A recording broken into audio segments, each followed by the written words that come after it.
Temperature, फिर thermal expansion है, solid, liquid and gas, heat capacity, specific heat capacity, ये सब टॉपिक है। और एक काइनेटिक थ्योरी आप गैस में भी मिलेंगे, सॉलिड और लिक्विड का अलग है और गैस का अलग है, तो यहाँ भी रहेगा और काइनेटिक थ्योरी में भी रहेगा, थर्मोडायनेमिक्स में भी उसका यूज है। तो ये पूरा टॉपिक एक साथ ही पढ़ाना पड़ेगा, इसलिए हम उसको डिस्कस कर रहे हैं। ठीक है, अब बताइए हीट क्या है, कुछ आइडिया है? What is heat?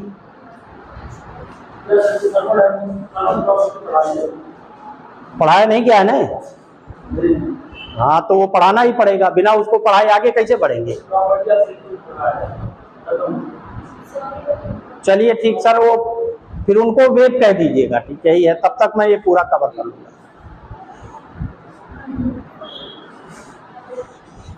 हीट क्या है बोलिए? उसको सिलेबस मत लिखो, अभी मैं लिखवा दूंगा क्या है सिलेबस में, क्या है मैं लिखवा दूंगा अभी। आप बताइए हीट क्या है?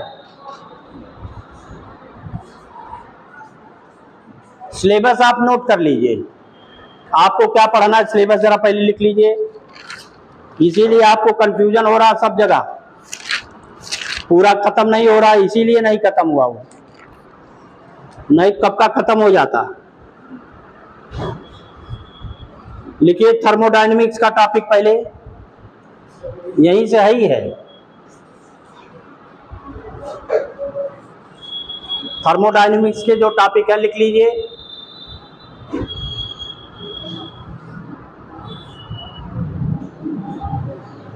नंबर 1 लिखिए thermal property, thermal equilibrium, thermal equilibrium.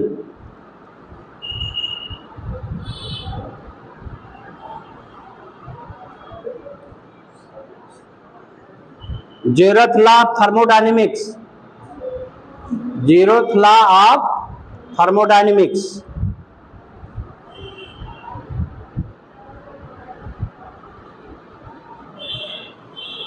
the concept of temperature,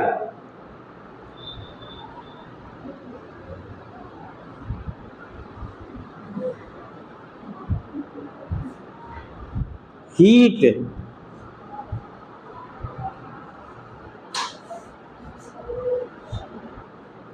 work and internal energy,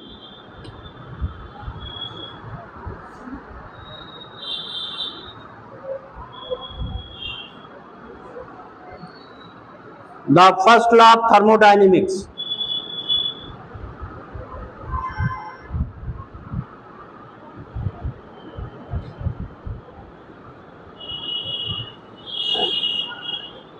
isothermal and adiabatic process,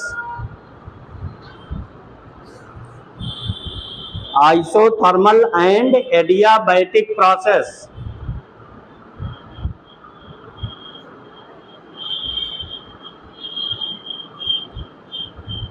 हो गया।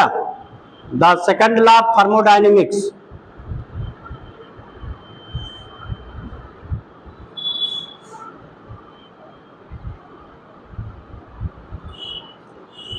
नेक्स्ट है reversible and irreversible process.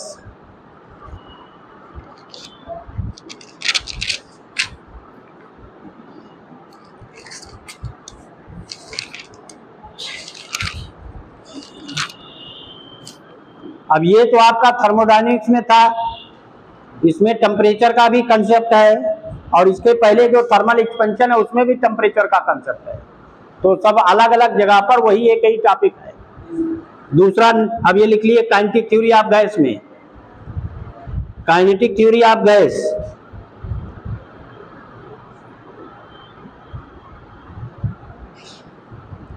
Number 1 लिखिए equation of state of perfect gas, equation of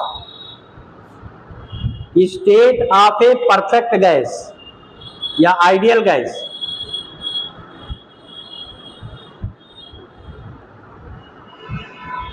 number 2 है work done on compression of gas,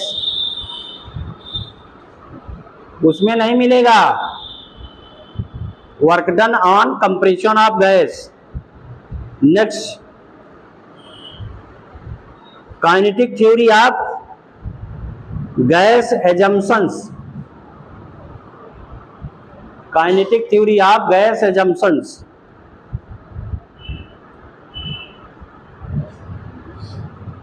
the concept of pressure,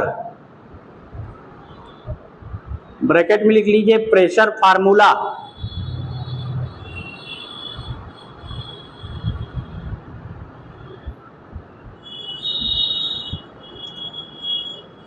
next topic, kinetic interpretation of temperature, kinetic interpretation of temperature.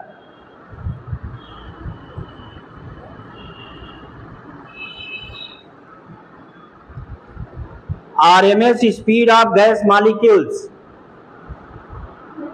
RMS root mean square velocity, RMS speed of gas molecules.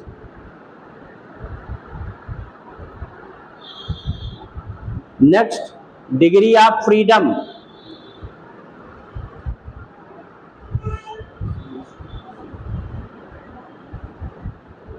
Next topic है law of equipartition of energy,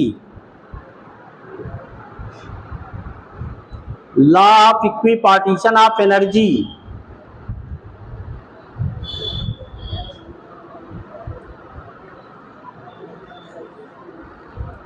application of CP and CV, capital CP है ऐसे, capital CP and capital CV है ये। Heat capacity at constant pressure and at constant volume, capital है तो molar heat capacity है, small होता तो molecular होता, मोलर नहीं है ना। 1 ग्राम के लिए उसमें डिफाइन किया जाता है और ये 1 मोल के लिए है। Mean free path, mean free path, Avogadro's number,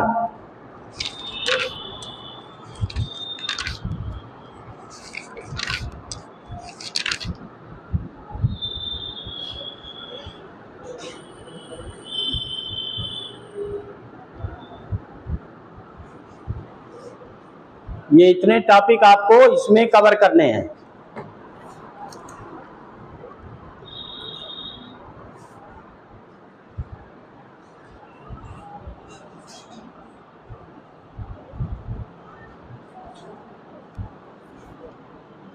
clear हो गया?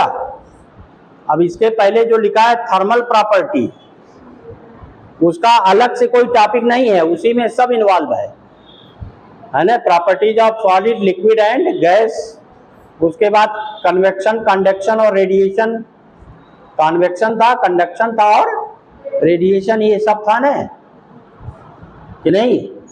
अभी कुछ पढ़ाया गया उसमें से?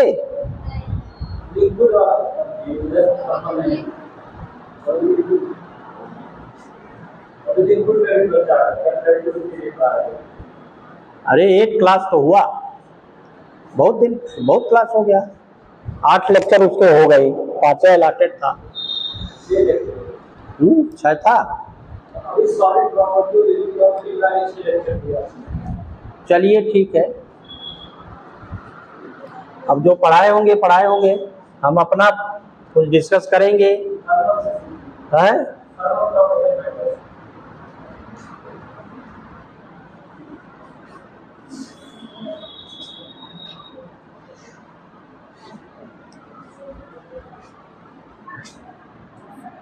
ठीक,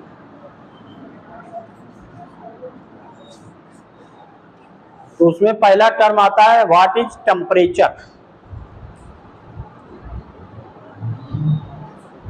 टेम्परेचर क्या है बताइए आप लोग कुछ?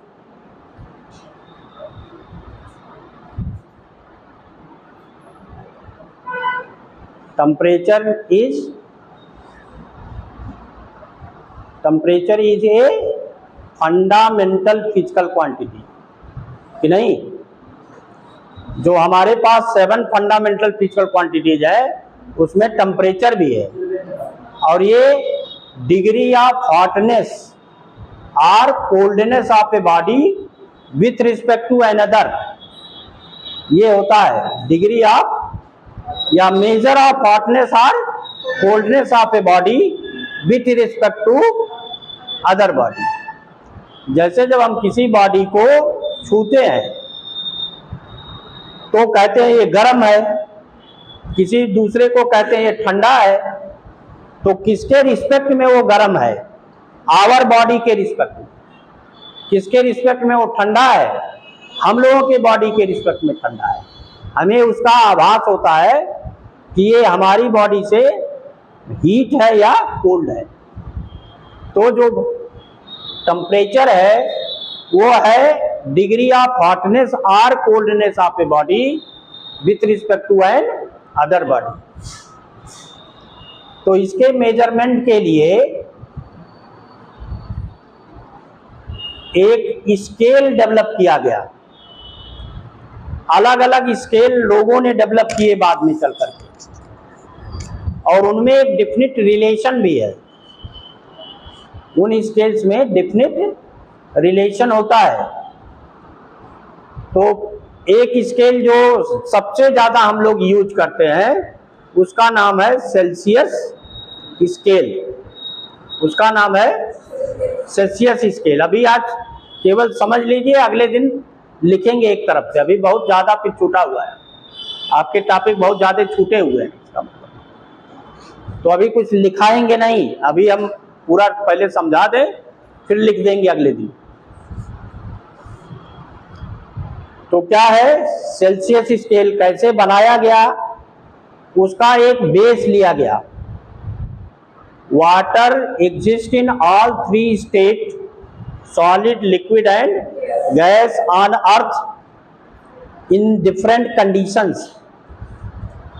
केवल ऐसा एक मटेरियल है जो तीनों स्टेट में अर्थ पर पाया जाता है, सॉलिड में भी, लिक्विड में भी और गैसियस स्टेट में भी। तो उसको बेस लिया गया, उसको बेस लिया गया। जब वाटर कूल होता है तो एक डेफिनिट कूलिंग पर सॉलिड में कन्वर्ट होता है। तो जिस टेम्परेचर पर वो सॉलिड में कन्वर्ट हो गया उसी को आइस पॉइंट नाम दिया गया। उसको नाम दिया गया आइस पॉइंट।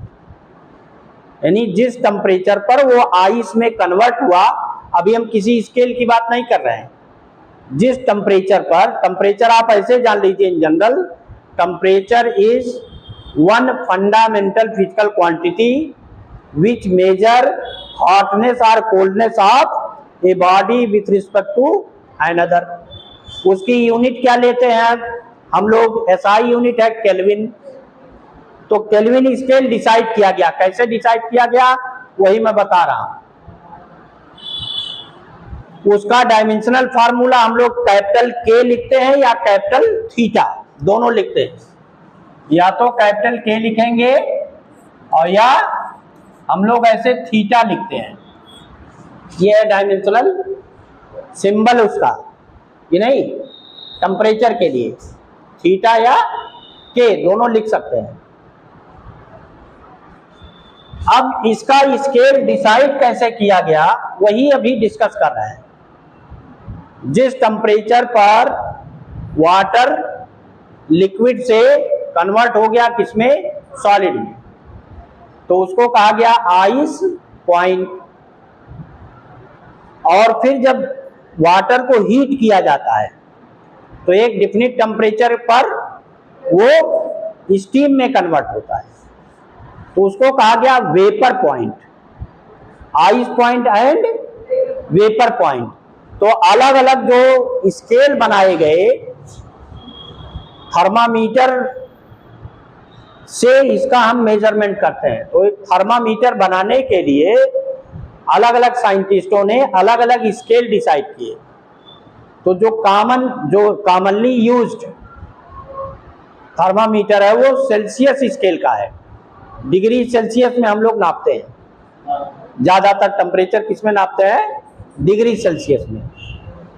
दूसरा एक है फ़ारेनहाइट स्केल, तीसरा है केल्विन स्केल, जो एसआई सिस्टम ऑफ यूनिट में यूनिट हम लेते हैं टेम्परेचर का, वो है केल्विन। और एक और स्केल है र्यूमर, वो बहुत कम यूज किया जाता है।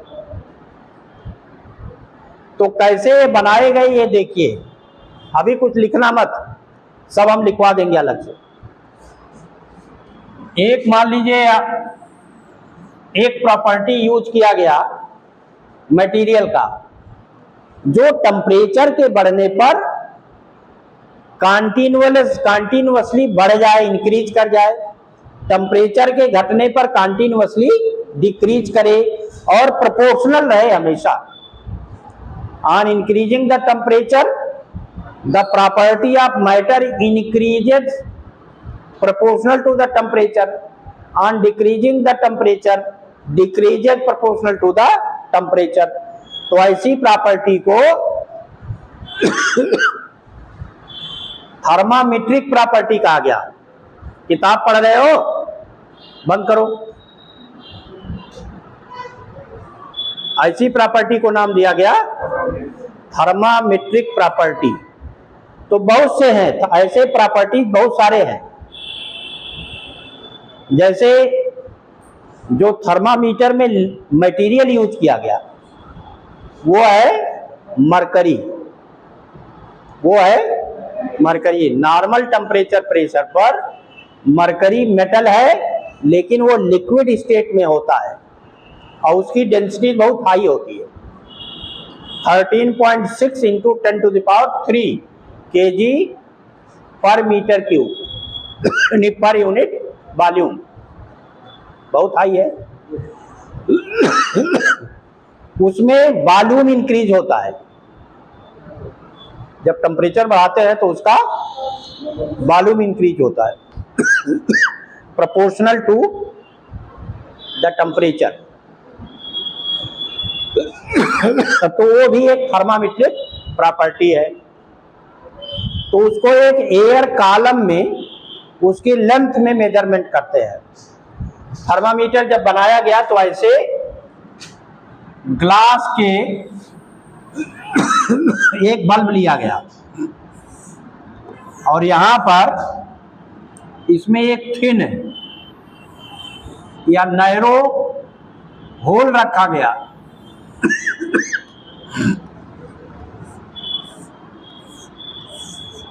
फिर यहां मरकरी यूज किया गया Hg। जब इसको आइस पर रखा गया, इसको पहले किसमें रखा गया? आइस में। यहां जब आइस में इसको रखा गया तो मान लीजिए स्केल यहां तक था मरकरी का, यहां तक फिल है, ये मरकरी यहां तक भरा हुआ है,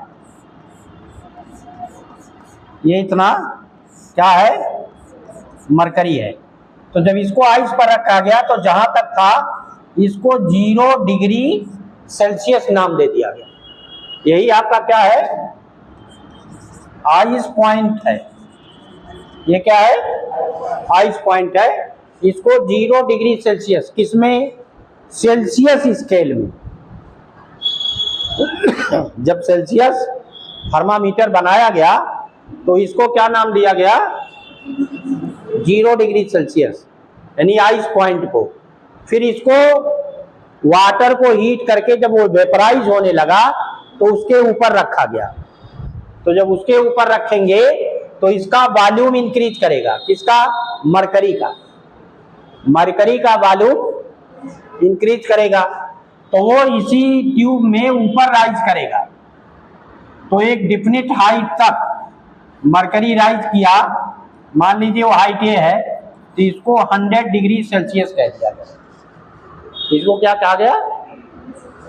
अब ये लेंथ आई तो इसका मतलब थर्मामेट्रिक प्रॉपर्टी तो वॉल्यूम था, लेकिन अब उसको मेजर किस रूप में कर रहे हैं हम?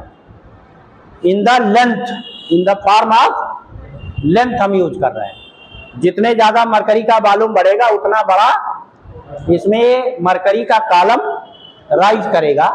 तो अब ये इस लेंथ के टर्म में इसका मतलब हम थर्मामीटर टेम्परेचर का मेजरमेंट कर रहे हैं, और इस थर्मामीटर में थर्मामीट्रिक प्रॉपर्टी जो है वो लेंथ है। अब वॉल्यूम से कोई मतलब, वॉल्यूम का मेजरमेंट हम इसमें नहीं कर रहे हैं।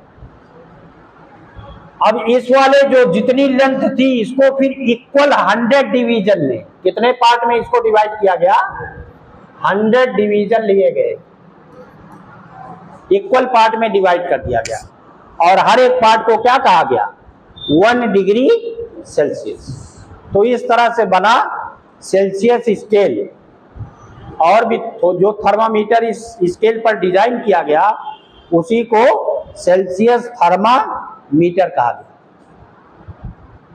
लेकिन इसमें हम 0 डिग्री से बिलो मेजरमेंट नहीं कर सकते, और 100 के ऊपर भी मेजरमेंट नहीं कर पाते, क्योंकि स्केल वहीं तक बनी। तो इनके बीच में जो टेम्परेचर राइज होता उसी का हम हॉटनेस या कोल्डनेस मेजर करके डिसाइड कर सकते थे कि कौन ज्यादा हीट है और कम हीट कौन है। इसी के पैरेलल एक दूसरा, सभी जितने थर्मामीटर डिजाइन किए गए इसी बेसिस पर किए गए स्केल वाले, नहीं तो और बहुत सारी थर्मामेट्रिक प्रॉपर्टी है जिसको यूज करके थर्मामीटर बनाया गया। जैसे गैस के कांस्टेंट वॉल्यूम पर प्रेशर, कांस्टेंट वॉल्यूम पर प्रेशर, जब टेम्परेचर बढ़ाएंगे और वॉल्यूम कांस्टेंट रखेंगे तो प्रेशर लीनियरली इंक्रीज करता है, प्रोपोर्शनल। दूसरा, eight constant pressure volume, pressure को अगर कांस्टेंट रखे तो वॉल्यूम भी टेम्परेचर के डायरेक्टली प्रोपोर्शनल राइज करता है। तो इसका मतलब वो भी एक थर्मामेट्रिक प्रॉपर्टी है। प्लेटिनम वायर का रेजिस्टेंस, प्लेटिनम वायर का रेजिस्टेंस भी टेम्परेचर के बढ़ने पर लीनियरली इंक्रीज करता है, तो उससे रेजिस्टेंस थर्मामीटर बनता है, प्लेटिनम वायर रेजिस्टेंस थर्मामीटर। एक में है थर्मोकपल। तो इस तरह से बहुत सारी प्रॉपर्टी होती है जिनको हम क्या कहते हैं, थर्मामेट्रिक प्रॉपर्टी। अब इसमें जो अलग अलग स्केल बनाए गए, यहां पर क्या है, वॉल्यूम नहीं है, लेंथ है। क्या है, लेंथ। बढ़ेगा तो वॉल्यूम ही, लेकिन थर्मामेट्रिक प्रॉपर्टी हमारी क्या है, लेंथ है।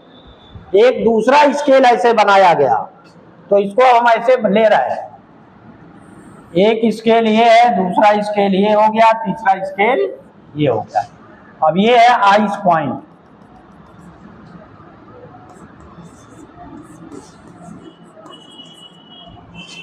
तो एक में ये 0 डिग्री सेल्सियस है, और यहां पर है वेपर पॉइंट, ये है वेपर पॉइंट। तो ये है 100 डिग्री सेल्सियस, और इसमें कितने डिवीजन है, 100 डिवीजन है।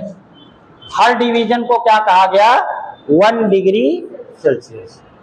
दूसरा जो स्केल बना फ़ारेनहाइट का, तो फ़ारेनहाइट स्केल में इस वाले को 32 फ़ारेनहाइट कहा गया, इसको 212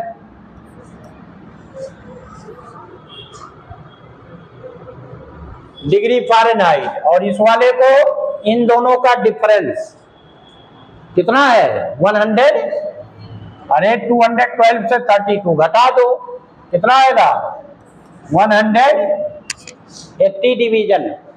तो इसमें जो डिवीजन है वो ज्यादा है, उसी लेंथ को, लेंथ तो वही आएगा, उसी लेंथ को यहां पर 100 डिवीजन किया गया और यहां 180 डिवीजन किया गया। फिर तीसरा आया केल्विन स्केल। तीसरा क्या आया, केल्विन स्केल। उसमें इसको 273.15 लिखो को मत कुछ, अभी पूरा हम लिखवाएंगे, पहले सब समझ लो। हर चीज लिखने से नहीं, पढ़ोगे तो बहुत टाइम लगेगा, समझो पहले। इसको कितना लिया गया 273.15। जनरली 15 हम लोग छोड़ देते हैं कि नहीं, कितना लिखते हैं 273। और ये इसको अगर हम छोड़ दे ये इतना, तो इन जनरल अभी हम इसी की बात कर रहे, तो ये 273 है, तो ये 373 है। तो अभी डिफरेंस कितना है 100 का, तो ये भी 100 डिवीजन है। तो इसका मतलब इस स्केल में और इस स्केल में डिफरेंस का कोई फर्क नहीं है, स्केल लेंथ में कोई फर्क नहीं है। जब हम टेम्परेचर डिफरेंस निकालेंगे, चाहे वो डिग्री सेल्सियस का हो चाहे केल्विन का हो, एक ही आएगा। अगर 5 डिग्री सेल्सियस डिफरेंस है तो केल्विन में भी 5 केल्विन का ही डिफरेंस आएगा कि नहीं, लेकिन यहां फर्क आएगा। यहां पर डिवीजन सबसे छोटा है कि नहीं, तो इसमें हम 1 डिग्री सेल्सियस से कम का मेजरमेंट भी कर सकते हैं। तो इसका मतलब ये ज्यादा एक्यूरेट मेजरमेंट देगा, इसमें एक्यूरेसी मेजरमेंट में ज्यादा रहेगी, क्योंकि इसका लीस्ट काउंट, स्मॉल डिवीजन माने लीस्ट काउंट ने, तो इसका लीस्ट काउंट छोटा है, तो इसका मतलब ये ज्यादा इसकी एक्यूरेसी है। तो इनमें एक रिलेशन भी है र्यूमर का, इसी को उन्होंने 0 और इसको 80 ही कहा। एक स्केल और है बहुत कम चलन में है र्यूमर स्केल, तो ये 0 है और वो 80 है और 80 डिवीजन है, तो वो और बड़ा स्केल हो गया, लेकिन उसकी एक्यूरेसी और कम हो जाएगी। इन तीनों में रिलेशन चाहे तो लिख सकते हैं कैसे, C-0 अपॉन 100। यहां C ये इनिशियल 0 है तो C-0 और कितने डिवीजन है 100। दूसरे में क्या है F, तो -32 अपॉन 180। जितना ये बेसिक पॉइंट है हाईएस्ट पॉइंट, उसको सब्ट्रैक्ट करिए और फिर डिवाइड कर दीजिए जितने डिवीजन में है वो, तो एक का दूसरे से रिलेशन बन जाएगा। तीसरे में क्या लिख सकते हैं K-273 अपॉन 100, यही तो बनेगा। अब इसको हम चाहे तो 20 से डिवाइड कर दें, 20 से सब कट जाएंगे, क्या मिलेगा C/5 F माइनस 32 अपॉन 9 और K माइनस 273 अपॉन 5। ये तीनों स्केल में एक रिलेशन आ गया, एक स्केल से दूसरे में कन्वर्ट कर सकते हैं। है भी बहुत बार ऐसे आ जाएगा न्यूमेरिकल में कि सेल्सियस में रहेगा, आपको केल्विन में लिखना पड़ेगा, क्योंकि जो एसआई सिस्टम में यूनिट है वो तो केल्विन है, या फ़ारेनहाइट में हो सकता बदलना पड़े, तो इसी रिलेशन से हम उसको बदल सकते हैं। तो ह्यूमन बॉडी टेम्परेचर कितना है 37। क्या बिना फिजिक्स में तो बिना यूनिट के कुछ होता ही नहीं है। 37 डिग्री सेल्सियस है, तो ह्यूमन बॉडी टेम्परेचर 37 कितना है 36 है कि 37 है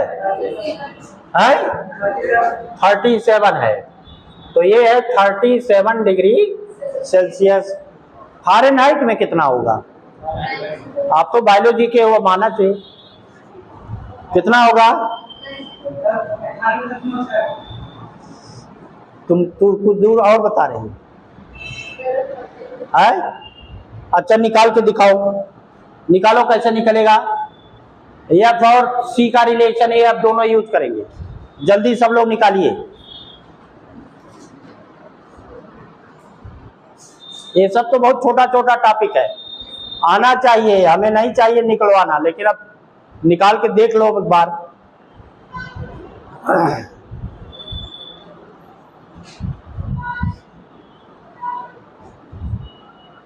वो एकदम एग्जैक्ट बताया है, निकालोगे तो वही आएगा भी।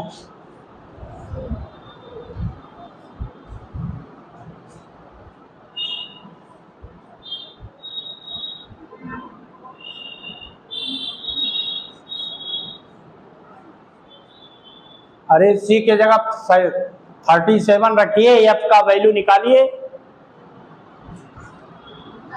कितना आया? 98.6 डिग्री फ़ारेनहाइट, यही हुआ ना?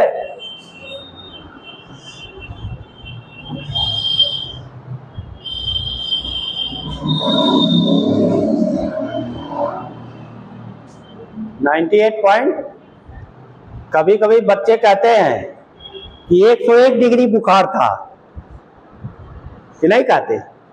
102 था,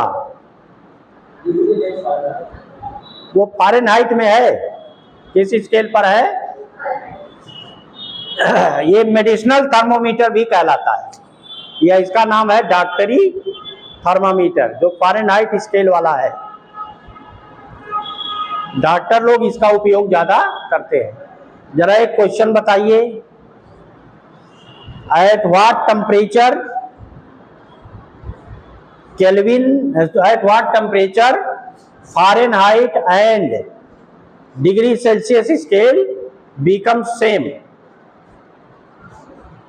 किस टेम्परेचर पर दोनों सेम हो जाते हैं?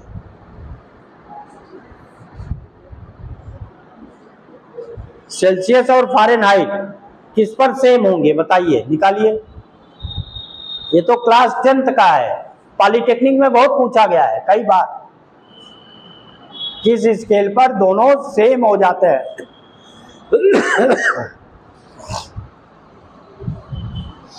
निकाल के दिखाओ ना।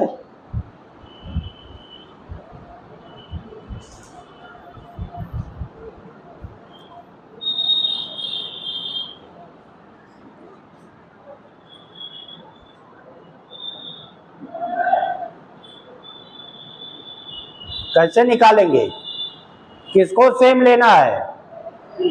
फ़ारेनहाइट को भी और सेल्सियस को। तो ये दोनों ले लो, पहले c/5 = f - 32/9। अगर दोनों सेम है तो दोनों को x मान लो, c को भी x मान लें और f को भी x मान लें, तो नहीं निकल रहा क्या? x/5 = x - 32/9। सॉल्व करके x की वैल्यू निकालो।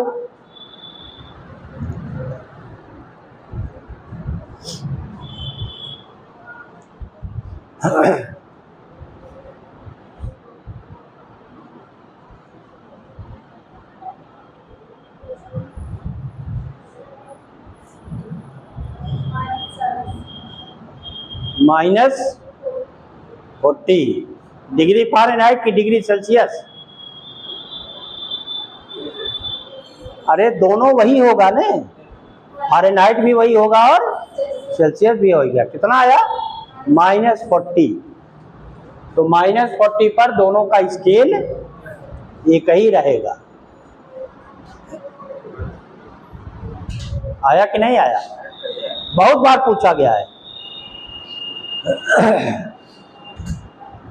अब अगर मान लीजिए टेम्परेचर डिग्री सेल्सियस में दिया है, अब आपको केल्विन में कन्वर्ट करना है, तो एक सीधा सा रिलेशन वैसे ही है, ये 5 कैंसिल हुआ, तो C = क्या आया? K - 273, और चाहे तो 1.5, तो K = या इसको स्मॉल t और कैपिटल, ये तो सिंबल है उसके, हम लोग जब स्केल यूज करते हैं तो ऐसे लिखते हैं इसको, हम इसको स्मॉल टी से रिप्रेजेंट करते हैं, टी डिग्री सेल्सियस, और इसको कैपिटल टी केल्विन। तो दोनों में क्या रिलेशन होता है, दोनों में क्या रिलेशन है, यहाँ पर -273.15 है, तो K या T इक्वल टू क्या होगा, small T plus 273.15। Capital K का मतलब एब्सोल्यूट टेम्परेचर उसको कहते हैं, क्या नाम है, एब्सोल्यूट टेम्परेचर। केल्विन स्केल को कहते हैं एब्सोल्यूट टेम्परेचर, और जो T है वो किसमें है, डिग्री सेल्सियस में, किसमें है, डिग्री सेल्सियस में। कभी कभी ये पूछा जाता है कि एब्सोल्यूट जीरो क्या है, कभी कभी ये पूछा जाता है कि what is absolute zero.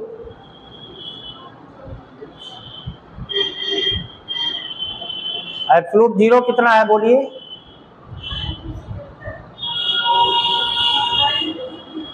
Minus, अरे जोर से बोलो यहां तक आवाज तो आ जाए, -273.15 है, हमने यहां छोड़ दिया है, सब जगह छोड़ दोगे, वैल्यू तो वही है 273.15।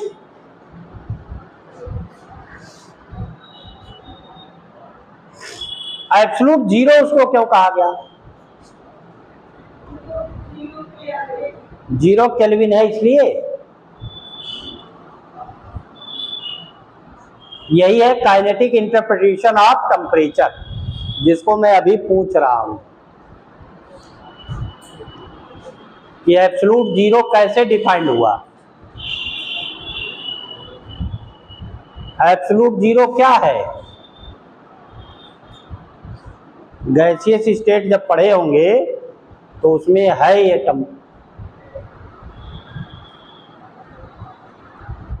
Absolute zero is that minimum temperature at which translational kinetic energy of gas molecules becomes zero। Translational kinetic energy, only translational है, translational kinetic energy of gas molecule becomes zero. और केवल ट्रांसलेशनल काइनेटिक एनर्जी किसमें है, ideal gas में, किसमें है, not all gases. ये बहुत डेप्थ में है, जब बताया जाएगा तो बताएंगे आप, सभी गैस में ऐसा नहीं होता, बहुत जो रियल गैसेज है उसमें वाइब्रेशनल काइनेटिक एनर्जी होती है, रोटेशनल काइनेटिक एनर्जी भी होती है, केवल ट्रांसलेशनल काइनेटिक एनर्जी के लिए कहा गया।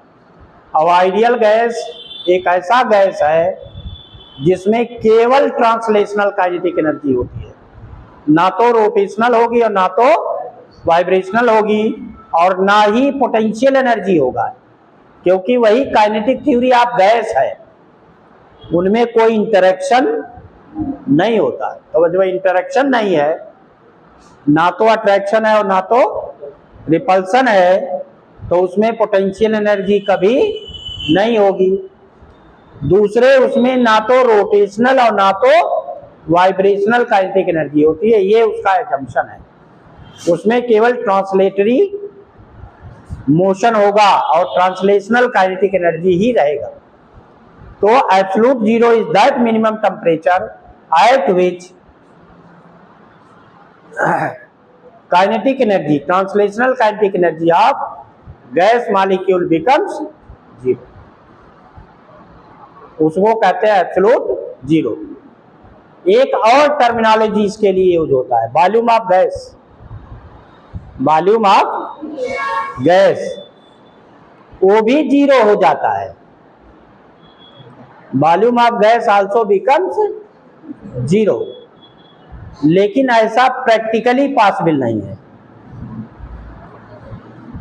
क्योंकि वो वॉल्यूम जीरो होने के पहले ही यानी -273.15 तक जाने के पहले उसको जीरो कहते हैं, 0 केल्विन, और -273.15 डिग्री सेल्सियस है। वहां तक पहुंचने के पहले गैस लिक्विड में कन्वर्ट हो जाता है, लिक्विफाइड हो जाता है। किसमें कन्वर्ट होगा?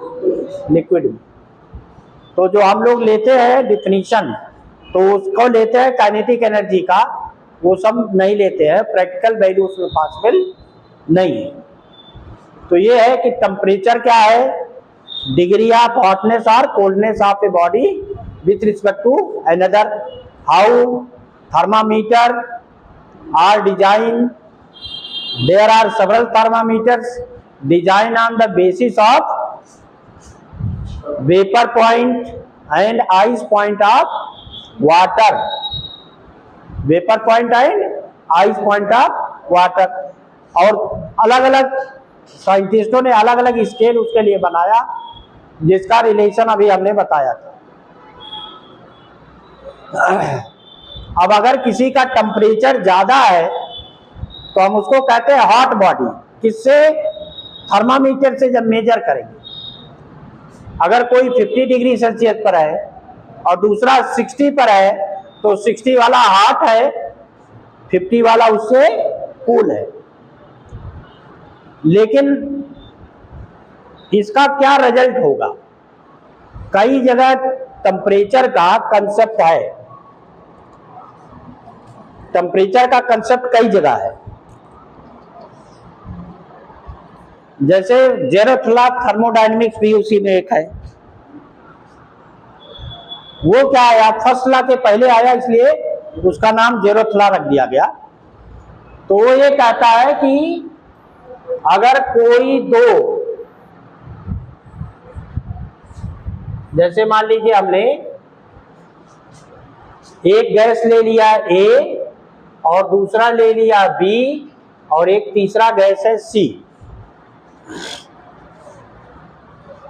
ये वॉल से सेपरेटेड है और A C में थर्मल इक्विलिब्रियम है। थर्मल इक्विलिब्रियम का मतलब there is no transfer of heat from A to C और C टू A, तो उसको कहा गया थर्मल इक्विलिब्रियम। तो जेरोथ-लॉ थर्मोडायनेमिक्स से कहता है कि अगर A और C इंडिपेंडेंटली थर्मल इक्विलिब्रियम में हो और B और C भी इंडिपेंडेंटली थर्मल इक्विलिब्रियम में हो, तो A और B भी थर्मल इक्विलिब्रियम में होंगे। This is the zeroth law of thermodynamics. अगर A और C के थर्मल इक्विलिब्रियम में है तो इसका मतलब A और C के टेम्परेचर एक ही है।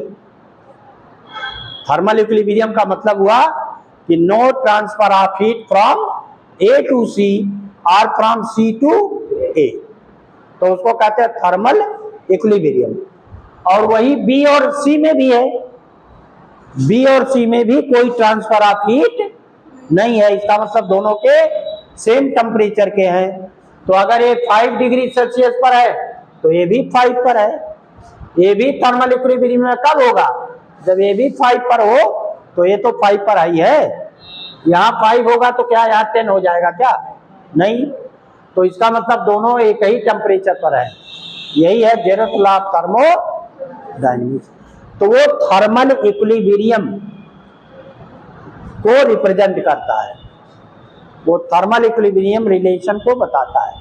ये बताता है कि दोनों बॉडी A और B सेम टेम्परेचर पर है। थर्मल इक्विलिब्रियम का मतलब सेम टेम्परेचर, ये कहलाता है जेरोथ-लॉ ऑफ थर्मोडायनेमिक्स।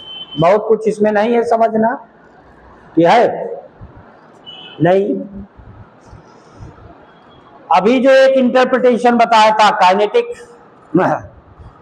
जो थर्मल टेम्परेचर के लिए अभी बताया ना, absolute zero, absolute zero.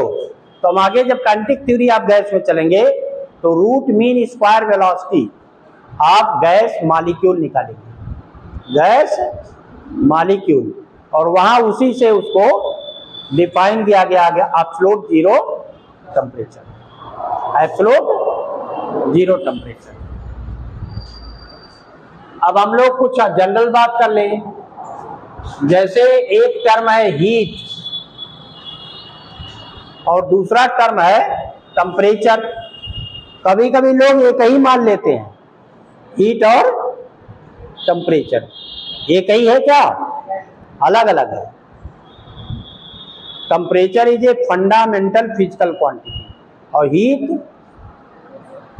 Is a form of energy which can flow. Heat is a form of energy which can flow.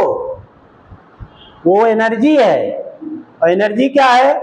Derived physical quantity है, फंडामेंटल नहीं है। अब कई टर्म होते हैं, वर्क, एनर्जी, हीट, तो डिफरेंस है कुछ कि नहीं? डिफरेंस है, सब एक ही नहीं है ना। वर्क और हीट में डिफरेंस होगा।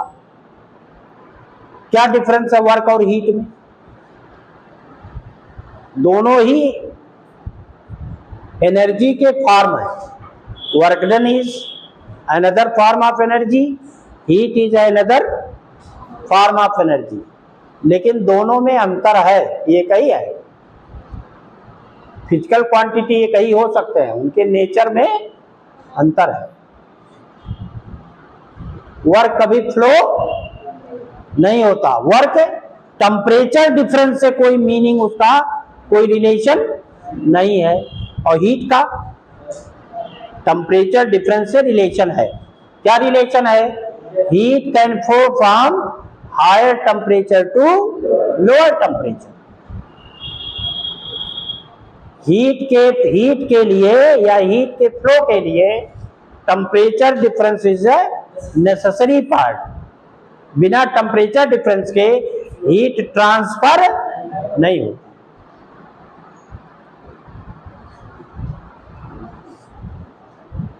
वर्क और हीट दोनों अलग अलग टर्म है, केवल उनके यूनिट डायमेंशनल फार्मूला सेम है, उनके अलग अलग फॉर्म्स है, अलग अलग फॉर्म्स है। वर्क डन हम कैसे कर सकते हैं? वर्क डन कैसे कर सकते हैं? प्रेशर बढ़ा करके बॉडी को हीट प्रोवाइड करें तो भी वर्क हो जाएगा कि नहीं? हीट अगर किसी बॉडी को दे तो वर्क डन हो जाएगा कि नहीं हो जाएगा?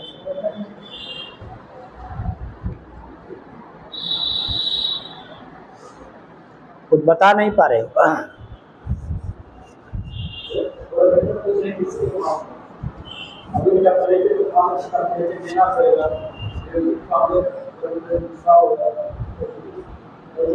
कंडक्शन, कन्वेक्शन और रेडिएशन पढ़ाया गया है। थर्मल बिहेवियर, थर्मल एक्सपेंशन नहीं। चलिए, हीट कैपेसिटी कुछ नहीं पढ़ाया गया ना।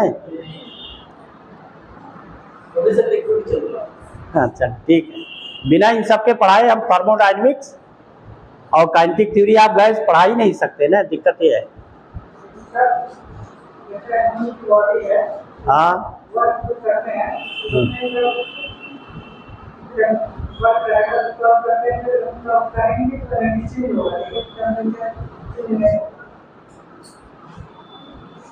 हमारे बॉडी में जो एनर्जी है उससे हम वर्क करते हैं। हमारे बॉडी में जो एनर्जी स्टोर है, टेम्परेचर से उसका क्या मतलब है? अभी तो बताया हूं, हीट थोड़ा फ्लो कर रहा है। एनर्जी किसमें कन्वर्ट हो रही? वर्क में। हमारे बॉडी में कहाँ एनर्जी है? मसल में है कि नहीं है? हम जो भोजन लेते हैं वो एनर्जी हमारे बॉडी में कहाँ स्टोर होता है? अलग अलग पार्ट्स में होता है, उससे हम कोई वर्क कर पाते हैं, ना कि हमारे बॉडी के टेम्परेचर डिफरेंस से कोई मतलब है। वर्क से टेम्परेचर डिफरेंस से कोई मतलब नहीं होता है। आया समझ में? हीट नहीं फ्लो कर जाएगा। क्लियर समझ में आया? चलिए अभी पूरा डिस्कस करेंगे, तब आ जाएगा अलग अलग कि दोनों अलग अलग टर्म है और क्या डिफरेंसेस है। देखिए एक्सपेंशन होता है, तीन तरह के हीट फ्लो है।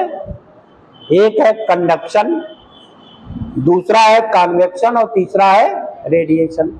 ये तो mode of transfer of heat है। मोड ऑफ किन किन फॉर्म्स में हीट ट्रांसफर होता है, ये तीनों बड़े टॉपिक है। अब कह रहे हो ये सब पढ़ाया नहीं गया अभी। थर्मल एक्सपेंशन होते हैं, अगर किसी बॉडी को हम हीट करें, अभी जैसे बताया था मरकरी का, तो मरकरी में क्या था? Volume expansion. लेकिन उसका हम मेजरमेंट किस फॉर्म में करते थे? वो लेंथ कॉलम के रूप में करते थे कि नहीं? अगर कोई बार है, सॉलिड है, सॉलिड में थर्मल एक्सपेंशन होगा, लिक्विड में भी होगा और गैस में भी होगा, तीनों में। तो अगर हम सॉलिड की बात कर रहे हैं, थर्मल एक्सपेंशन इन सॉलिड, तो सॉलिड में एक है लीनियर एक्सपेंशन, दूसरा है एरियल या सुपरफिशियल, और तीसरा है वॉल्यूम। ये सॉलिड के लिए है। किसके लिए? सॉलिड के लिए। इन तीनों का मेजरमेंट आप कर सकते हो। कैसे? जैसे मान लीजिए कोई बार है, थिन वायर, बार का मतलब थिकनेस बहुत कम हो as compare to length and breadth, यानी लेंथ के कंपैरिजन में थिकनेस बहुत क्या हो?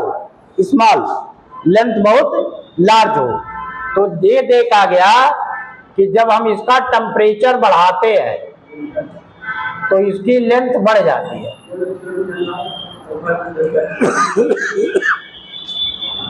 मान लो लेंथ कितना बढ़ा? Delta L. कितना टेम्परेचर बढ़ाया? Delta T. तो जो इंक्रीज ऑफ लेंथ है डेल्टा एल, किस पर डिपेंड करता है? दो फैक्टर। कितने? दो। एक होता है प्रोपोर्शनल टू लेंथ और दूसरा होता है proportional to change of temperature. चाहे स्मॉल लिखो चाहे कैपिटल लिखो, दोनों का सेम स्केल है। डिफरेंस सेल्सियस और केल्विन का स्केल क्या है? सेम है। तो यहाँ डेल्टा टी स्मॉल भी लिख सकते हो, कैपिटल भी। तो डेल्टा एल कितना आया? डेल्टा एल कितना होगा? ये है, देखो हमारा delta L proportional to L था और delta L proportional to delta T था, कैपिटल स्मॉल जो भी लिखना चाहे। तो delta L proportional to L delta T था। तो इसको हम हटाएंगे जब, तो एक कांस्टेंट यूज करते हैं, एल्फा, एल डेल्टा टी। तो एल्फा क्या है? Alpha equal to delta L by L delta T. तो एल एल्फा को कहा गया coefficient of linear expansion. Coefficient. Mobile चला रहे हो? बंद करो। तब क्या उसमें कर रहे हो यार? पढ़ने बैठे हो कि मोबाइल चलाने बैठे हो? तो ये कहलाया कोफिशिएंट ऑफ लीनियर एक्सपेंशन। क्या होगा? इसकी unit a metre, a b metre cut जाएगा, पर डिग्री सेल्सियस या पर डिग्री पर केल्विन, पर डिग्री सेल्सियस या पर केल्विन। और डायमेंशनल फार्मूला थीटा इनवर्स या के इनवर्स। क्लियर है? अब क्या होगा ये? अगर हम 1 metre length, L equal to क्या ले ले? 1 मीटर और डेल्टा टी कितना बढ़ाए 1 डिग्री सेल्सियस। तो जितना राइज ऑफ लेंथ होगा वही क्या कहलाएगा, linear expansion of that material. अलग अलग मटेरियल में अलग अलग होगा ये, आयरन में कुछ होगा तो एल्यूमिनियम में कुछ, गोल्ड में कुछ तो सिल्वर में कुछ। क्लियर है। दूसरा होता है एरियल एक्सपेंशन, तो उसमें एरिया होता है, इसको सुपरफिशियल भी कहा जाता है। मान लीजिए इनिशियल एरिया ये है, जब इसका टेम्परेचर बढ़ाएंगे तो इसकी लेंथ और ब्रेथ दोनों बढ़ जाएगी। क्या बढ़ेगी, लेंथ भी और ब्रेथ भी। तो ये हो जाएगा एरिया, अगर कैपिटल ए है तो टोटल एरिया होगा ए प्लस डेल्टा ए। तो डेल्टा ए किस पर डिपेंड करेगा, delta A is also proportional to initial area, delta A is also proportional to rise of temperature, जैसे वहां पर था। तो ये delta A proportional to A delta T, इसको हटाएं तो delta A equal to beta A delta T. तो बीटा क्या हुआ, delta A by A delta T. जैसे ही आया था एल, वैसे क्या आ गया एरिया। तो इसकी यूनिट भी एरिया अपॉन एरिया कैंसिल, पर डिग्री सेल्सियस और पर केल्विन। क्या हुआ, पर केल्विन। Same dimensional formula. और बीटा क्या है, कोफिशिएंट ऑफ सुपरफिशियल या एरियल एक्सपेंशन। जब हम ए को 1 मीटर स्क्वायर लेंगे और डेल्टा टी 1 डिग्री सेल्सियस लेंगे तो जितना उसका एरिया चेंज होगा वही कहलाएगा areal, coefficient of areal expansion of that material. तीसरा है वॉल्यूम। अगर हम कोई क्यूबिकल बॉडी लें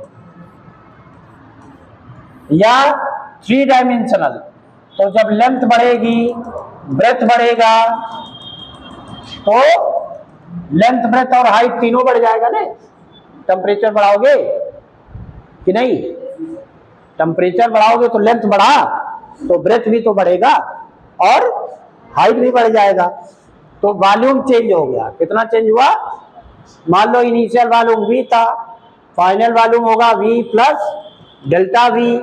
राइज ऑफ टेम्परेचर मान लो डेल्टा T, तो delta V proportional to V, delta V proportional to delta T implies that delta V proportional to V delta T। तो इसको लिख सकते हो delta V equal to a gamma, another constant, और V delta T।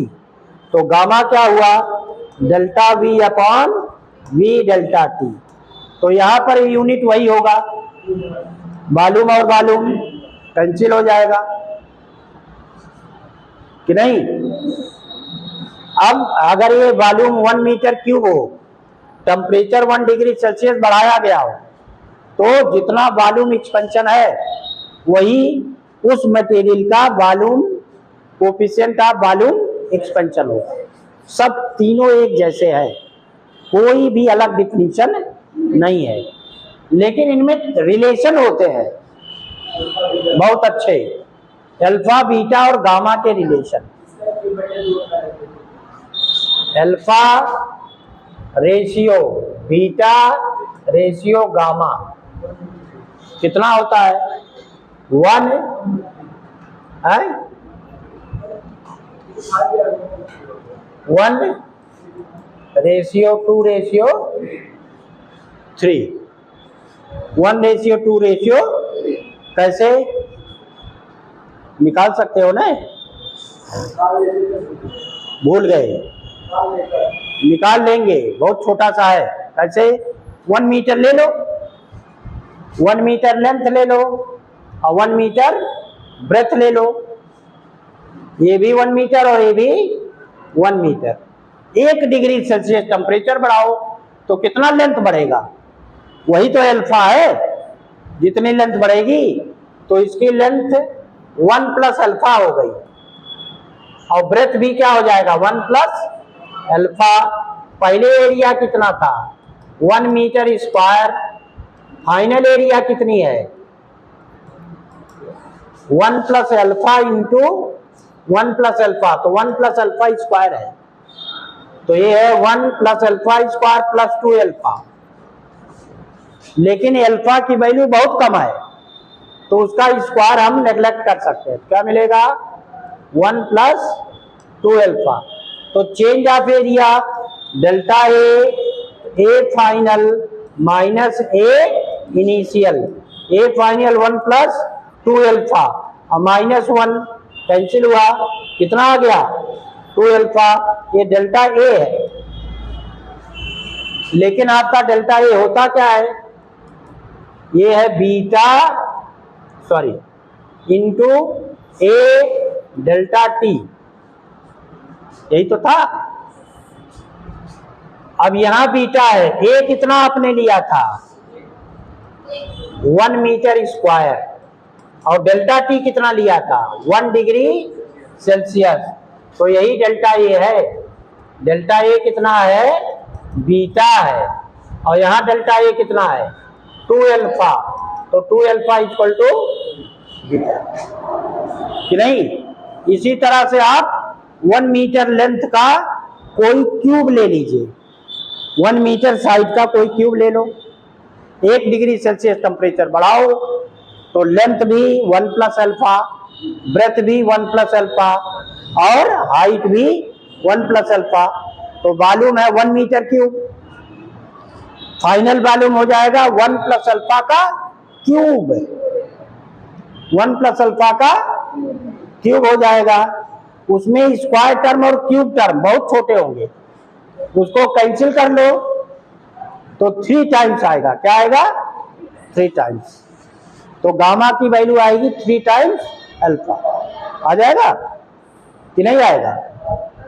तो ये तीनों में रिलेशन है, alpha ratio beta ratio gamma 1, यानी ये alpha ratio 2 alpha ratio 3 alpha, तो 1 रेशियो 2 रेशियो 3, ये है लीनियर एक्सपेंशन। ये क्या है लीनियर एक्सपेंशन।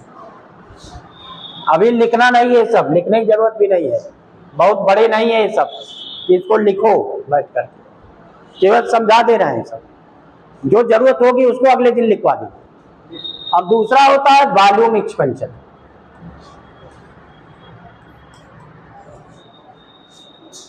तो सॉलिड के केस में लीनियर, सुपरफिशियल और वॉल्यूम तीनों है, लेकिन लिक्विड और गैस जब लेंगे तो ना तो लेंथ होगी और ना तो एरिया होगा। लिक्विड और गैस को जिस कंटेनर में रखा जाएगा उसी कंटेनर के वॉल्यूम को एक्वायर कर लेते हैं वो, तो इसीलिए उसमें लीनियर और सुपरफिशियल एक्सपेंशन नहीं होते। लिक्विड और गैस में केवल वॉल्यूम एक्सपेंशन होता है। तो लिक्विड के वॉल्यूम एक्सपेंशन का मेजरमेंट अलग है, और गैस के लिए तो लॉज हैं कि नहीं, गैस में बहुत सारे लॉज है, उसके अकॉर्डिंग हम किसी को कांस्टेंट लेकर के मेजरमेंट अलग अलग टर्म में करते हैं, और उसका अलग से स्टडी भी किया जाता है, जिसको हम लोग गैसियस स्टेट कहते हैं। वो पूरा काइनेटिक थ्योरी आप गैस में है। वॉल्यूम एक्सपेंशन आप लिक्विड की बात कर रहे हैं, तो लिक्विड का एक्सपेंशन कैसे है, तो उसमें 2 तरह के एक्सपेंशन होंगे, एक ही तरह का होगा तो एक ही, लेकिन एम्पियर होगा, रियल भी होगा तो रियल एक्सपेंशन, लेकिन उसमें दोनों होंगे रियल और वर्चुअल। कैसे होते हैं देखिए, जैसे मान लीजिए किसी कंटेनर में हमने लिक्विड ले रखा है, इसमें एक डिफिनिट हाइट तक लिक्विड भर दिया, देखे होंगे लैब में होता इस तरह के बर्तन, और लिखा रहता ऐसे 200, 50 ml 20 डिग्री सेल्सियस, ऐसे लिखा रहता है। तो यहाँ जो एक रिंग बना होता है,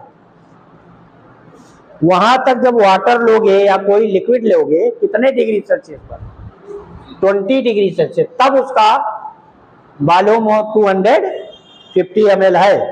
अब मान लो टेम्परेचर आपने बढ़ाया, इसको गर्म करना शुरू किया, इसको क्या किया, गर्म किया, यानी हीट सप्लाई किया, तो इसका वॉल्यूम बढ़ेगा कि घटेगा, वॉल्यूम बढ़ेगा। इसका सॉलिड का भी बढ़ेगा और लिक्विड का भी बढ़ेगा। सॉलिड कौन है, बर्तन। अगर ग्लास का है तो ग्लास, और उसके अंदर जो लिक्विड है मान लो वाटर है, तो ग्लास का भी वॉल्यूम इंक्रीज करेगा और वाटर का भी इंक्रीज करेगा। पहले कौन गर्म होगा, ग्लास गर्म होगा, बर्तन गर्म होगा, पहले पानी गर्म हो जाएगा। पहले कौन गर्म होता है, अरे इतना तो मालूम है, पहले कौन गर्म होगा, तुम हमसे पूछ रहे हो बता रही हो, पहले बर्तन गर्म होगा, पहले पानी गर्म होगा। देखिए अरे जब यहां से हीट सप्लाई कर रहे हो तो पहले तो बर्तन ही गर्म होगा ना। क्या भाई आप लोग एकदम डुबो दे रहे हो सब पढ़ाई लिखाई। पहले जब बर्तन गर्म होगा तो बर्तन का एक्सपेंशन होगा, क्या होगा, तो लिक्विड नीचे आ जाएगा। पहले लिक्विड नहीं गर्म हुआ ना, पहले कौन गर्म हुआ, सॉलिड। बर्तन गर्म हो गया तो बर्तन में एक्सपेंशन हुआ, तो उसका वॉल्यूम जब बढ़ा तो लेवल नीचे आया, तो इतना लेवल नीचे आ गया। और जब ये बर्तन गर्म हो चुका होगा तब ये लिक्विड गर्म होना शुरू होगा कि नहीं। तो जब लिक्विड गर्म होगा तो उसका वॉल्यूम बढ़ेगा। और इन जनरल, सब में नहीं होता है, लेकिन in general volume expansion of liquid is more than the volume expansion of solid. तो अगर पानी है तो कांच का बर्तन में अगर पानी रखा है तो कांच के बर्तन का वॉल्यूम एक्सपेंशन हमेशा कम रहेगा और वाटर का वॉल्यूम एक्सपेंशन ज्यादा। तो होगा क्या, ये राइज करके कुछ यहां तक पहुंच गया, तो हमें एक्चुअल एक्सपेंशन कितना हुआ, एक्चुअल एक्सपेंशन अब यहां तक आ चुका था ना। बर्तन गर्म होने पर पानी नीचे आया, पानी अभी गर्म, तो ये एक्चुअल लेवल ऑफ वाटर है। और जब एक्सपेंशन हुआ तो यहां तक गया, तो ये क्या है, ये है रियल एक्सपेंशन। ये क्या है, रियल एक्सपेंशन है। और आभास कितना होगा, हमने तो यहां तक ले रखा था और गया कहां तक, यहां तक, तो ये है वर्चुअल एक्सपेंशन। तो इसका मतलब कि दो एक्सपेंशन ऑफ लिक्विड यहां पर आईपीआर हो रहा है। अब ये वाला पार्ट क्या है, ये वाला, यही वॉल्यूम एक्सपेंशन ऑफ सॉलिड है। ये क्या है, ये है वॉल्यूम एक्सपेंशन ऑफ सॉलिड, जिस सॉलिड में इसको लिया था। अगर हम कोफिशिएंट के टर्म में लिखें तो ये real coefficient of real expansion of liquid है, तो गामा आर। ये दो पार्ट में है, ऊपर गामा एपरेंट और प्लस नीचे गामा, अगर ग्लास का है तो ग्लास, नहीं हो जाएगा।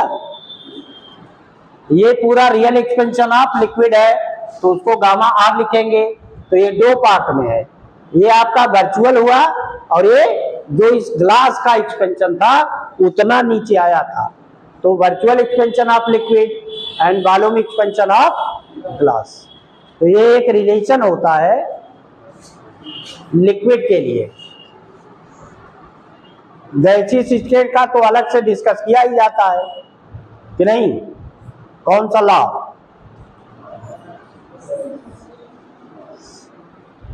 Charles law. हम लोग चार्ल्स लॉ स्टडी करते हैं ना कि नहीं करते? क्या है चार्ल्स लॉ?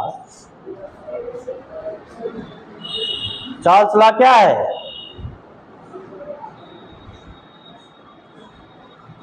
चार्ल्स लॉ क्या है भाई?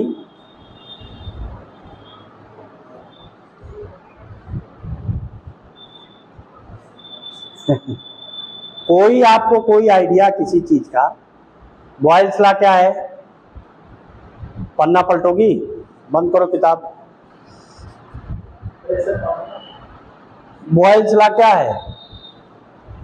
कोई स्टूडेंट बतावे बॉयल्स लॉ क्या है?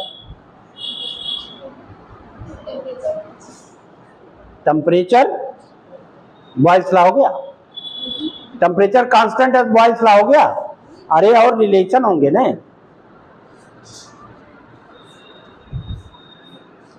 गैस में इन जनरल टेम्परेचर, प्रेशर, वॉल्यूम, इन्हीं के टर्म में हम उसके स्टेट को रिप्रेजेंट करते हैं, तो इनको कहते हैं स्टेट फंक्शन। आप लोग पढ़ने में बहुत कमजोर है, एक भी वर्ड नहीं बता रहे, एक भी चीजें नहीं बता पा रहे हो। इनको नाम दिया गया है state function.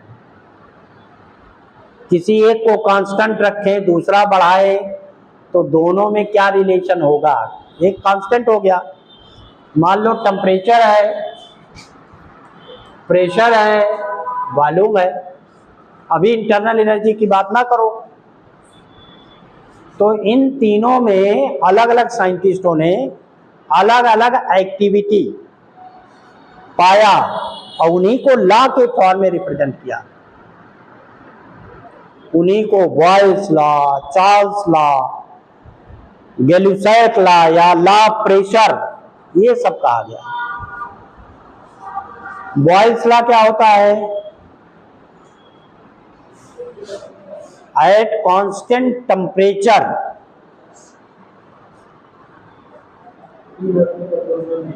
Volume of given mass of gas, volume of given amount of mass या mass of gas at constant temperature volume of given amount of gas is inversely proportional to its pressure।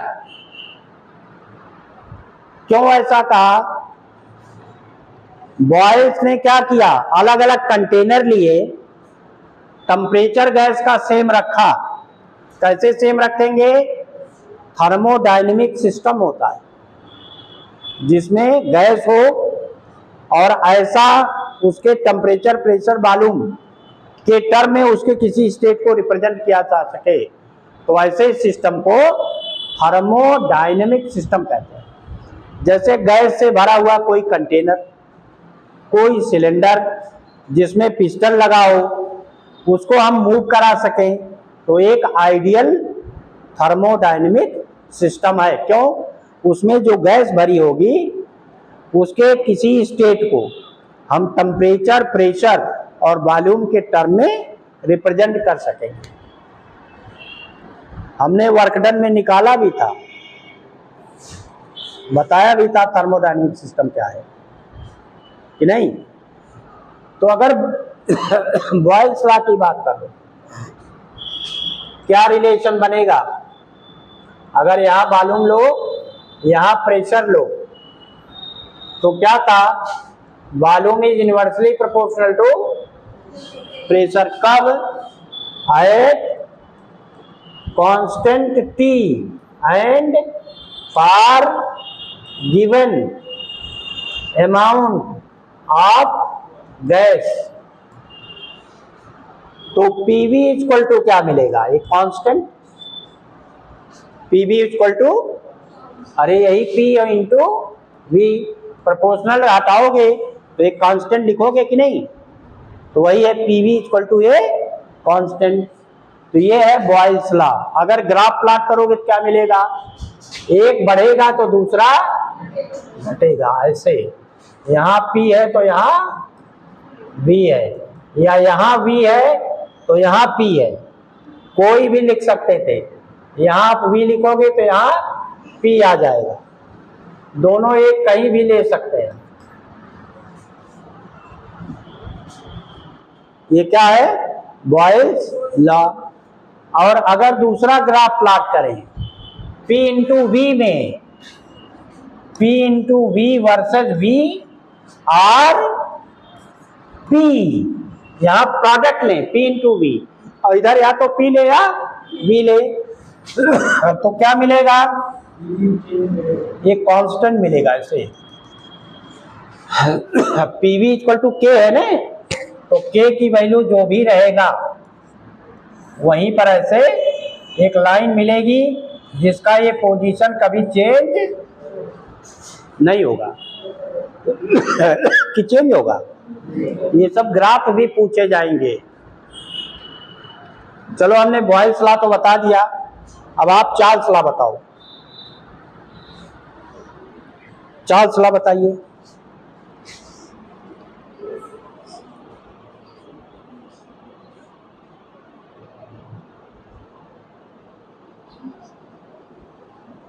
Chemistry में भी gaseous state है पूरा, पढ़ा दिया गया होगा शायद, हैं? पढ़ा दिए हैं? पढ़ा देने पर ये हालत है। तुम बोलो, तुम बहुत बढ़िया बताते हो। चार्ल्स लॉ बताओ क्या है? अब तक जितने बार पूछा सवाल बताया, एकदम एक्यूरेट बताया है। भले कम बताया, लेकिन जो भी बताया वो एकदम एक्यूरेट वैल्यू बताया है।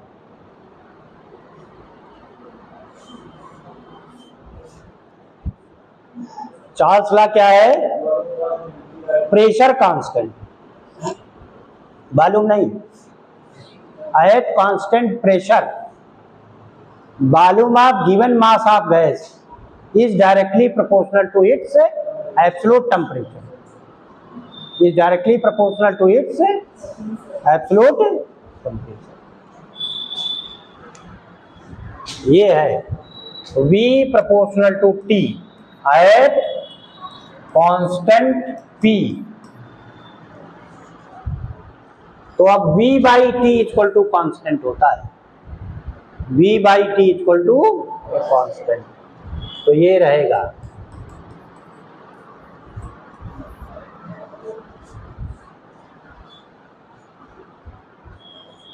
अलग अलग गैस है, अलग अलग के हो सकता है, सभी गैसों के लिए एक ही होगा? बोलिए, सबके लिए एक ही होगा कि अलग अलग होगा?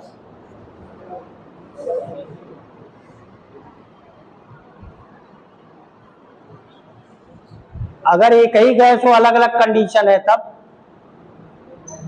टेम्परेचर T1 है, वॉल्यूम V1 है, टेम्परेचर T2 होगा तो वॉल्यूम V2 हो जाएगा।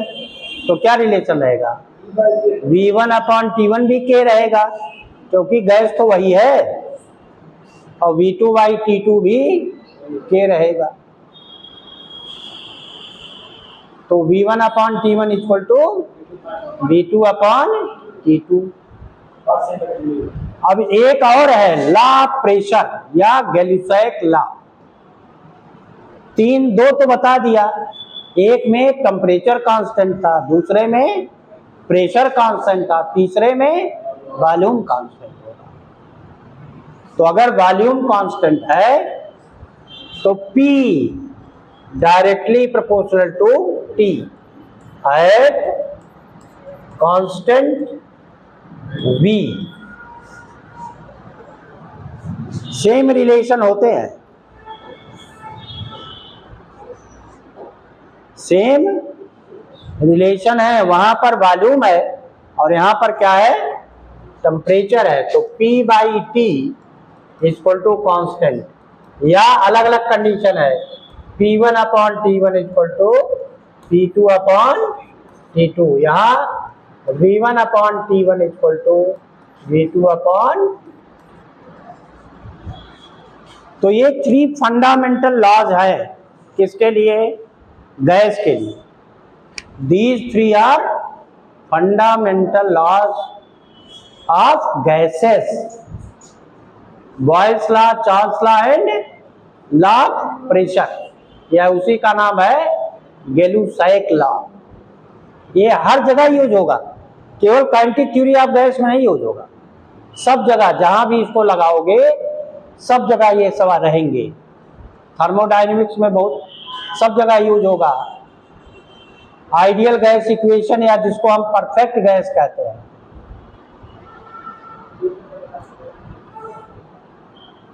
आइडियल गैस इक्वेशन क्या होगा? पीवी बराबर एनआरटी। एन क्या है? नंबर ऑफ मोल्स है, नंबर ऑफ मोल्स हैं। पीवी इक्वल टू एनआरटी है। पी क्या है? प्रेशर, वी है वॉल्यूम, टी है एब्सोल्यूट टेम्परेचर, आर ये universal gas constant.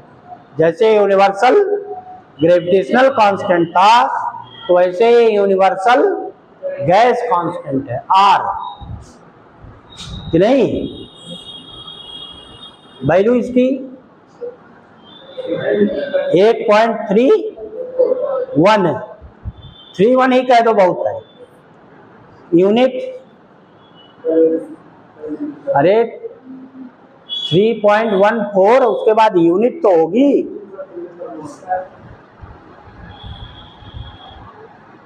Eight 8.31 SI system में होगा, जूल पर मोल पर केल्विन इसमें रहेगा। तब सीजीएस में है तो 1.98 कैलोरी में होगा, 9.81 या 2 अप्रॉक्सीमेटली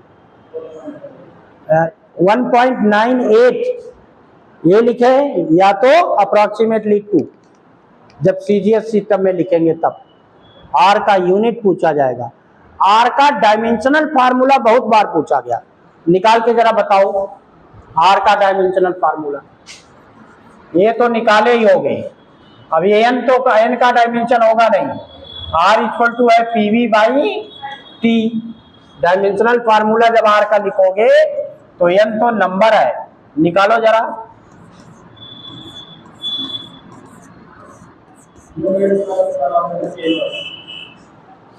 कितना आया सब लोग देखेंगे, निकाल के दिखाओ, सब लोग निकाल के दिखाओ कितना आया। पढ़ाने से ज्यादा फायदा तब है जब तुमको रोज एक्सरसाइज कराया जाए, ये भी जानो। पढ़ा के क्या फायदा जब कोई याद ही नहीं हो रहा है।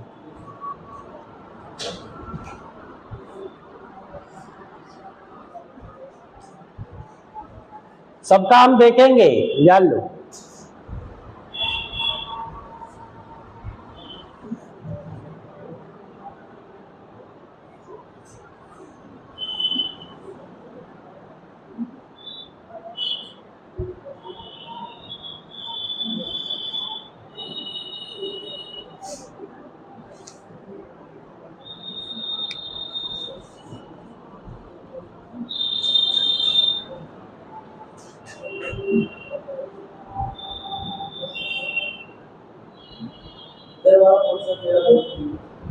अभी पढ़ो, 10 दिन में पढ़ाऊंगा ये पूरा सेट।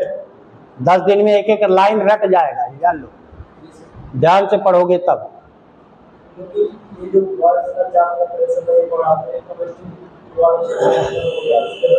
मैं एक एक लाइन पढ़ाऊंगा सब आ जाएगा, ये भी जान लो।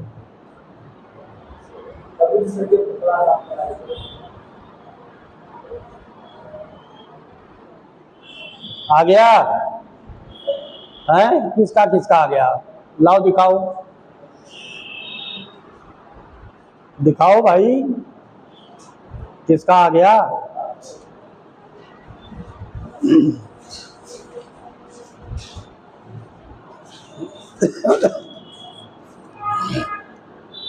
बिल्कुल 100% गलत लिखे हो। क्यों? कह रहे हो कि हमको नंबर कम मिल रहा है, फिर लाओ 0 नंबर ही मिलेगा कंपटीशन में जब जाओगे, लिखे रहोगे ये हमेशा,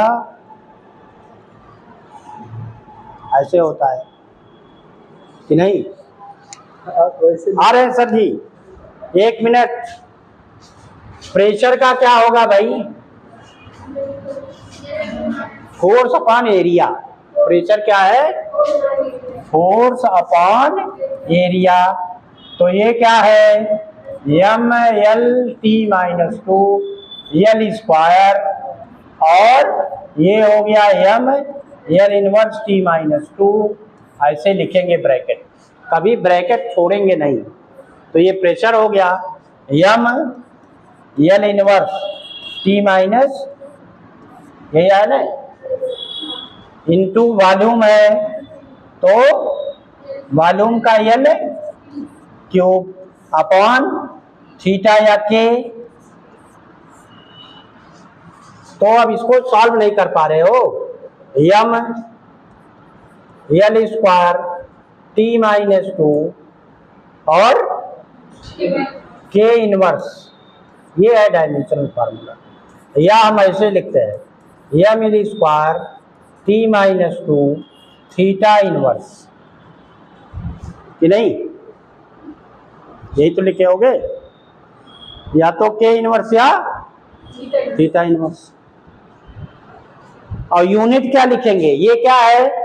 mL स्क्वायर T-2 है जूल, एनर्जी नहीं है, जूल, और ये है पर केल्विन, और यूनिट में जूल पर केल्विन मोल। एन भी तो था, तो पर केल्विन पर मोल या कैलोरी। तो ये 8.31 और 1.98 कैलोरी पर केल्विन पर मोल।